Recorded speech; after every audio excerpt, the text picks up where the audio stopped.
Bom, essa guerra de trincheiras, depois a gente vai fazer, eu vou misturar, gente, entre videoaulas e podcasts. E eu não estou aparecendo porque ficava muito ruim a gravação. Essa frente oriental vai trazer um certo ânimo para os alemães, tudo bem?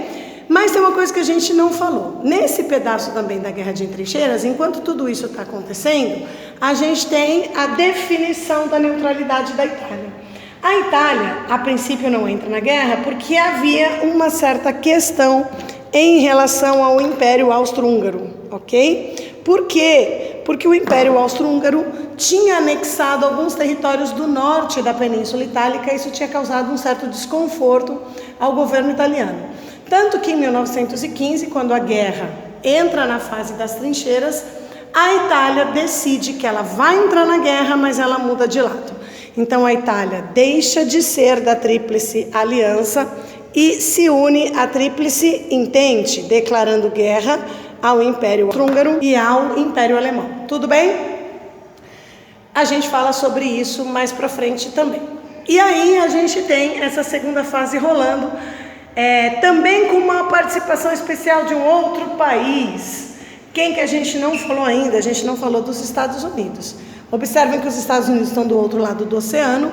Os americanos inicialmente não se declaram em guerra contra nenhum país europeu, mas eram simpatizantes da Tríplice Entente e passam a vender suprimentos, armamentos para a Itália e também para a Rússia, para os países da Tríplice Entente.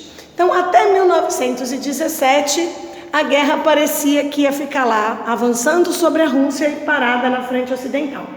Até que, os alemães têm a brilhante ideia de investir na guerra submarina. E com a guerra submarina, isso ameaçava principalmente os navios que vinham carregados de produtos dos Estados Unidos. Isto leva, então, em 1917, a gente ter novos rumos nessa guerra.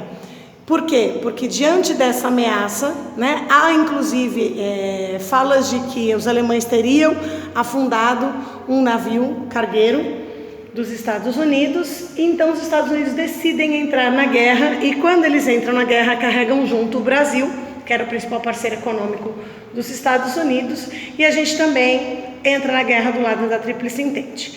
Ao mesmo tempo que o avanço da frente oriental é tão significativo que os russos, que já estavam em crise desde 1905, esse é assunto do nosso próximo capítulo da semana que vem, acabam assinando o acordo, um tratado chamado Brest-Litovsk, que retira os russos da guerra porque eles estão vivendo um momento de revolução, o segundo pedaço da Revolução Russa, que é a Revolução Bolchevique.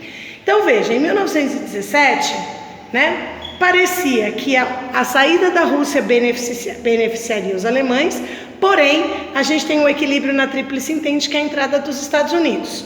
Por que a saída da Rússia beneficia os alemães? Por conta dos alemães não terem que dividir o seu exército em frente oriental e frente ocidental. Eles vão acabar concentrando esforços na frente ocidental.